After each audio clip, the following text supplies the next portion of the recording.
Warning, topics discussed in this video may be sensitive to certain viewers. Welcome to the tree where we're black and better than ever. What's up, guys? I'm Anaya Dixon.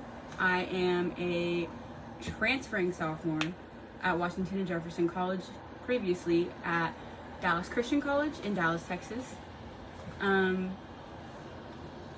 Welcome to the tree. Let's have some fun. Today we're going to be talking about what it means to be black in education, especially in a predominantly white education system in the United States. So I had 4 interviewees and I asked them each a series of 4 questions. In these questions, I asked them to answer as raw and as truthfully as possible.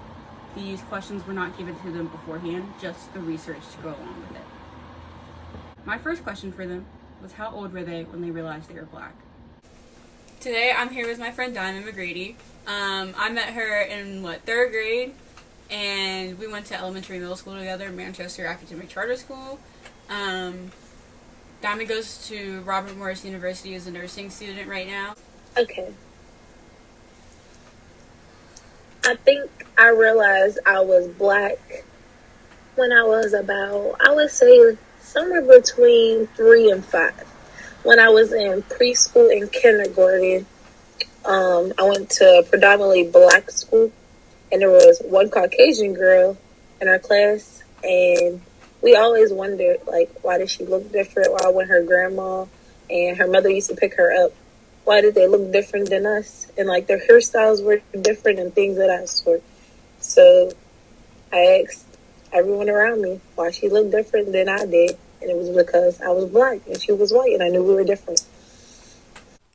I'm here today with my friend Isabella DiPietro Harvey. I've known her for years. She's one of the sweetest people I've ever known. She's doing that because she's not an emotional, touchy kind of gal, ever. Never has been. Neither of us are. That's a really good question because honestly, I feel like I've struggled with my identity for a really, really long time, and I think I still struggle with it because I am so white presenting. The only thing that really gives it away that I'm mixed at all is my hair, and I used to have it tied up all the time whenever I was younger, so it was hard for people to tell. But whenever I went into middle school, for some reason everybody kind of congregated into their own little groups. You know how it works with cliques, and it's middle school. Yeah. And I think the first time I really realized that I was black was whenever the group of black girls, gorgeous girls, love them, came up to me and immediately started talking to me. They just adopted me into their group, and it was great. That's amazing. Yeah. How old? Probably officially realized was kindergarten, but I always knew I was black because my parents educated me from the get-go. You're a young, beautiful African American lady. Don't let nobody tell you different. But me visually remembering, probably kindergarten. Okay. So this is my cousin Dasan. He's 9 months older than me. We're barely a year apart. Dasan grew up in Pittsburgh and moved when we were 13? 11. Yeah. And moved to North Carolina. He now goes to North Carolina A&T. The only HBCU student in my family right now. Well, that's a good question. How old was I? I'll say okay, let's say I moved to North Carolina when I was 11. Let's say I realized, when I was 14, 3 years later, when I first got to high school, when I was a freshman in high school. I say this because growing up in Pittsburgh, Pennsylvania, it's, at least where we live, it was predominantly black people with, a couple white people sprinkled in, but you don't really see too much diversity where I grew up. So being a freshman in Charlotte, North Carolina, I went to a school called Philip Berry. There was a lot of diversity, and I feel once you get to a more adolescent stage of school, you start to realize some of the stereotypes and practices and relationships and stuff that are kind of common amongst different cultures. And I feel like that was kind of when I came into my blackness per se, or when I started to really recognize what it meant to be a black individual. And before I jump to the next 3 questions, I am actually going to put in a video of my good friend Miracle Jones. I met them almost 4 years ago in the Women and Girls Foundation doing a program called GirlGov. But here goes that video of Miracle. Smile. Don't forget to let Daddy see you smile. That's what I would hear for months at the age of 4, from the time the sheriff took my dad away until the time the probation officer said it was okay for him to come home on his own. Smile. It's weird to me. We call finding joy so many things these days: resiliency, determination, survival, etc. But at the end of the day, joy is just a simple moment of gratitude and happiness you allow yourself to have. Joy, it's not this toxic positivity where we force ourselves to ignore the realities of the world and avoid the problems in our life. Joy, it's just a moment of reflection and happiness by which we are able to tell ourselves there is more to this life. There is more to this world than just pain. Joy is how our ancestors survived. Joy is how we know what to fight for. Joy is how we build our community. Joy is how we show love. Joy is why we're still here. You see, there is this indescribable joy that comes from being able to live and thrive despite all of the obstacles and barriers that come with living in anti-blackness. Part of it is a hope that things will soon get better, and part of it is a celebration of still being around, still being here. Joy is so controversial for us because for so long, Black and brown people were reduced to tropes on trauma and pain. Our resiliency became the narrative that others created for us. We were told we had to struggle for success, that we had to be twice as good to go half as far, but be grateful to just be in the room. Imagine feeling guilty just because you experience joy in your life. Many seem to forget that existing and thriving in a world that was predicated upon your destruction is in itself a reason to celebrate. So we take up space as ours has been stolen and gentrified from us. We dance in the middle of the street as we show up for each other and remember our hope for the future. We celebrate together because we are a community of people bonded together in joy and pain, who refuse to leave each other. We fight together because we have no other choice. My first protest this last summer, I was almost moved to tears when I saw literally hundreds of people coming and taking to the streets shouting "Black Lives Matter" from the top of their lungs. Seeing communities from all across the Commonwealth coming and agreeing that Black people were loved and valued created not only a moment of joy, but of protection. It gave some Black folks a moment to let go of a breath they didn't even know they were holding, because they were internally waiting to be ignored and devalued once again. The experience in finding support, but most of all each other, gave Black people joy in the midst of fighting police and state violence. Do you know how radical and revolutionary joy is as a Black person living in America? Do you know how radical and revolutionary joy is as a Black woman living in the worst city for Black women? We not only find joy in hopeless spaces, we hold on to it and we share it with others. We dance in the middle of the street to the drum beats of our ancestors, knowing their courage and faith guide our every steps every single day.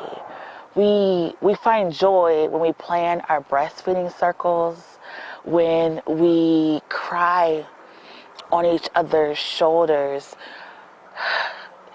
when we walk through the doors of a Black-owned business, when we create a cash mob for a Black-owned business, when we create art that is for us and by us, when we host festivals and balls, we find joy because we know and understand what it takes for Black people to be here, and understand that their love for the community brought them here. Despite it all, we find joy because our existence is resistance and our happiness is revolutionary. You know, people say we laugh too loudly, we dance too hard, and our claps cause thunder. But me, I say take up all the space you need. Find joy whenever you will. Disrupt all the systems you can. And if you want to, smile. Miracle is one of the most inspiring people I've ever met. They're genuinely concerned about the future of this country, and they genuinely want to make change while they're here. I appreciate them for everything that they've taught me and every other person that they've ever touched on this planet. There's not much I can say about this video. She kind of said it all. She kind of ate it up. So I'm just going to jump into my next 3 questions. So the second question was, how old were they when they took their first honors course?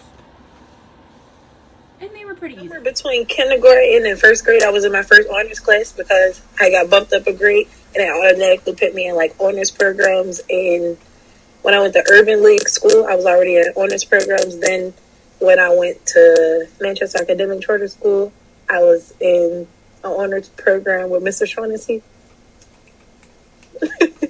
Too few remember that. So is it like safe to say you don't really remember a point in your life when you were in an honors class? Yes. Okay. My next question, this one's a lot easier. How old were you when you took your first honors class? Or in our case, enrichment class, yeah. I don't know, young. I don't really remember a time where I wasn't in. It's not a flex, by the way, but I don't really remember a time where I wasn't like honors or enrichment. I would say I took my first honors course in high school, freshman year. I would say, yeah, I was in pretty much all honors classes except for the ones that that didn't offer an honors. And that probably was in my 5th grade. But then that, and then I took my official honor class, probably my senior year in high school when I took dual credit, which is basically, college level courses. We moved on to how many people were in their most diverse honors course. And everyone had a different answer for this one, and I was very shocked. Actually, I wasn't really that shocked. I was more or less underwhelmed. We've all been in a classroom, but have we all looked around the classroom and seen how many people look like us?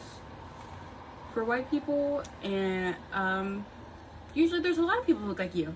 But for people of color, there's typically 1 to 2, if that, in a classroom. Usually not of the same race on top of that. So this is what they had to say. Shout out to some people, Cortland and Eric Riffer. I was the only black girl, and then there was 2 black guys in my class. Okay. Okay, I'll say this. When I was in, this was fifth grade, either 5th grade or 6th grade. I was part of, I don't think they still call it enrichment. I think now it's called gifted. Yeah. So I would get pulled out of class for that. It was me and maybe like 5 other individuals, but I was the only black person. So that kind of threw me for a loop. There was this Indian boy. There was these 2 Asian girls, this other white boy, and somebody else who wasn't black. And I was the only black person. Now, our teacher was black. Okay. A little comforting, but it did throw me for a loop that I was the only black person. I felt like I had to be more composed around this group of individuals just because I want to set a good example for what, smart black people look like. I'm not sure of what class it was, but I would say, like, on average, the most that we had was, like, 3 or 4. You had 4? Like, 4 was, like, high. That was in AP English. That was with the teacher who wasn't there all semester. You're right. Yeah. You're right. I did in because I took regular AP English and not AP CAS junior year, and I did have a lot of black kids in that class because it was the year that, if you don't know, for Pittsburgh public schools, CAS is like what we call honors, and PSP is what we don't call. It's just like your normal mainstream class. And they their solution to bridging the gap between CAS and PSP was to allow kids in PSP classes to move to AP English classes when you're a junior. So I told myself that I didn't want the workload of AP CAS, so I took regular AP, and that was the first year I was in class with, like, multiple black kids other than our engineering classes.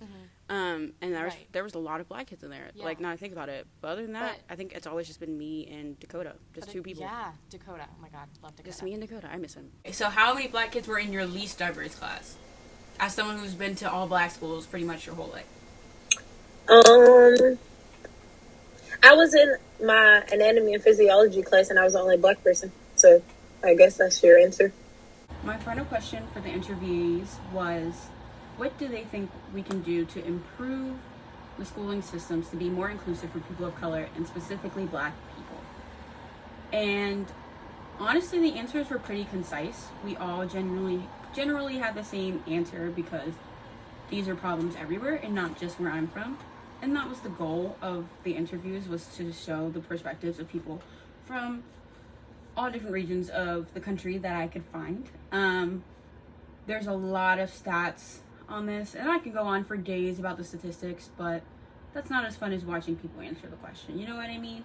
So here are their answers. It's crazy, because we was kind of touching on this on Thanksgiving, but starting with my high school, I guess, or private school and stuff, be more accepting to other people instead of just looking at the money. Because me and my cousin, we was talking about this too, because one of my cousins also went to the same private high school that I went to, but he didn't make it. He ended up switching to public school, predominantly all black. But they only want people there for a certain amount of money. Basically, you got to look a certain way, act a certain way. But you can't judge a book by its cover, I guess you'll say. So be a little bit more accepting, and what else? Really push the black history and black culture. And especially at a predominantly white high school, predominantly white college. Like, I hate when we have, like, a whole bunch of, no offense, but have, like, a whole bunch of, like, white professors. Like, at DC, we got the first black person at DCC. Besides Thais being volleyball, and she worked in a mission that's financial aid. In my high school, we had one black person there. She came in my sophomore or junior year, and now she's out. But anyway, so I guess getting more people in higher positions that look like us, pushing the black history too. We had a black history club, and like compared to all the other clubs and stuff in high school, they let it slide. You feel me? Like, Yeah. they keep the club up to date and everything. Black history was like, Same thing for DCC, because I don't think we really got, like, a black student union. That would be nice, too. You feel me? Just so we all can be on one accord. Whew. That's a It's a loaded question. great question. Yeah, that's like, it got multiple steps to it. I would say first, try to make them feel included.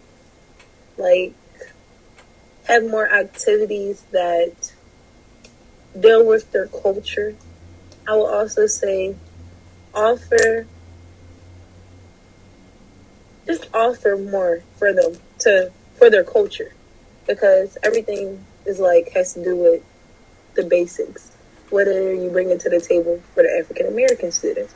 I will also say having black professors is a great one, because you don't have anybody to relate to or try to get them to understand your issues or have someone that you could talk freely to.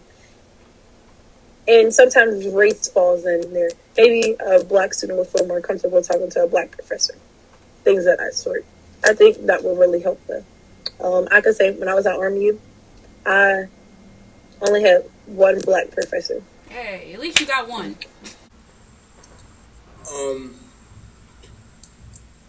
I think we could probably use more like clubs and organizations that aren't really afraid to dip their toe in that category of like diversity and the need for diversity, because I feel like there's a certain like stigma that's associated with NCAT, specifically it being a very popular HBCU. A lot of people, a good few people that I've talked to have said that they enroll in A&T specifically because it was HBCU, and they wanted everything that's associated with the HBCU experience. But I think it's also important that we touch on the historical aspect of the HBCU, so we can really understand how they came to be in our current day society. So maybe something that touches more on like the history element of what my school means and what it means to go to a HBCU, because I feel like a lot of people kind of read that they kind of read that HBCU marker and they just kind of assume a lot of things that are associated with it. And I feel like it is a learning experience more than anything. To be enrolled into HBCU for 4, maybe 5 years. You should really spend that time really acknowledging what it means. And then my last question for you today is especially specific to Pittsburgh Public, because you were a Pittsburgh Public graduate and charter school graduate, so you can also attribute to that one. What do you think needs to be done to make schooling more inclusive, or more inclusive for Black children, or like inclusive in general, so that students feel welcomed in their classrooms and feel educated properly? I definitely think, going off the last question that we were talking about, we need more diverse educators, for sure. Like we were saying, we need people to be our mentors, people that we can that we feel comfortable going to, who's going to understand problems that we have. I also think it's really important to also have people of color be administrators, because it's very hard to articulate, but it's like I want to see a person of color leading other people of color. I don't want somebody to be a white savior. Do you know what I mean? Yeah, I understand what you're saying. Someone on every level to an extent. Exactly. Yeah. There's power in being represented and not people just guessing what we need. Exactly. Somebody who understands, who gets the issues, who has been there themselves, is going to be able to advocate for students better than somebody who's just assuming. Yeah, and I think, just watches the news. Yeah, I think it'll be fun next year, to see what campus looks like without Jazz, without Jasmine Day. Yeah, they're a light, my classmate. Yeah, they're all right. Really, yep. I love them so much. They're amazing.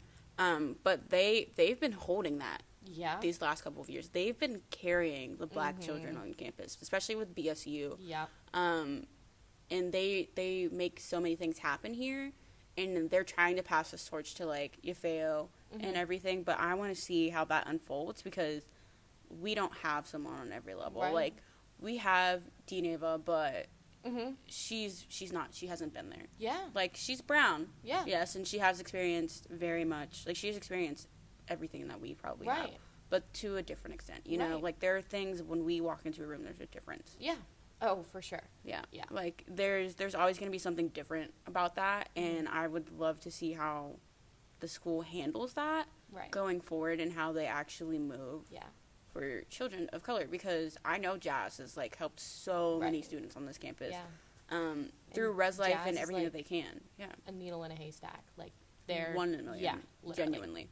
Yeah. They are one of the strongest heads on this campus. So having someone not spearheading for, you know, like, the Black kids on campus and Black staff on campus, even, like, who's going to take over that role? Right. And is the school going to get someone to do that? Like, are they going to notice that difference, or are they just kind of let it go, you know? Right. Because I would love to see that. Like, knowing that we, as Black students, aren't just a check in the boxes, you know? Because sometimes it feels like that, especially here. Like, sometimes it just feels like, oh, yeah, I just checked a couple boxes. Right. You know? Exactly. We have our, like, diversity dorms. We're honors. Yep. We're Black women in honors classes, always. Whoop, whoop. Kind of wish we were both still in STEM. We didn't make it that far. We didn't make it that far. Freshman year kind of killed us. But, but, you know, having Black women in STEM, and just in general, like, can we have someone to lead? Can we have these spaces where we all feel safe, you know? Like, BSU is great. BSU is only once every other week. Right. Are we like, as Black people, we're feeling it. We love each other. You know, it's like the highlight of a week to go into a space where you're understood and you can feel it. Like, it's like walking on the field. Yeah. And you know, this is your space. This is where I command. Nobody else can tell me what to do here. Just that feeling of freedom, are we going to be able to have that, you know? Right. Yeah.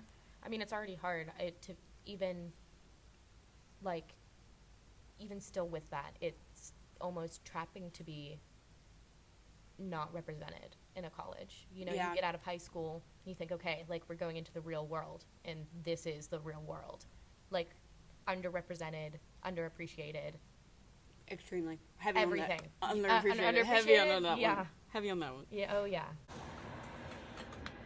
I do have a lot to say about this last question. This last question made me have a lot more reflection time than I thought I would, and thought I would need in comparison to the other questions. This one is really close to me because I am an advocate for making education systems more inclusive for everyone, and not just the people that they put on the front of the diversity pages. This is sort of my call to action for educators and for schooling systems and colleges around the world, not just the country. We need more Black educators. We need more Black role models. We need more people who look like us around the campus. I understand it is not always easy, but giving students of color encouragement and the resources to show their resilience works better on your behalf. Having someone in a room who looks like you makes a world of a difference. And having someone in a higher power who you can run to with questions makes a world of a difference, unimaginable. Being represented in a room makes a lot more change than you would think. My good friend Summer Lee has said multiple times in any speech that you can look up of hers, the power of the people is stronger than the people in power. And that reigns true, because it is not up to just us as a student body to advocate for what we need, but it is up to the educators in the system above us to provide for what we need. We are asking for more Black spaces and more inclusive environments, and statistically, these environments prove to be better. They overall improve the school, They give students a sense of peace. And they allow for everyone to feel like they matter on campus. And I just want to say thank you again for joining the tree, where we are Black and better than ever.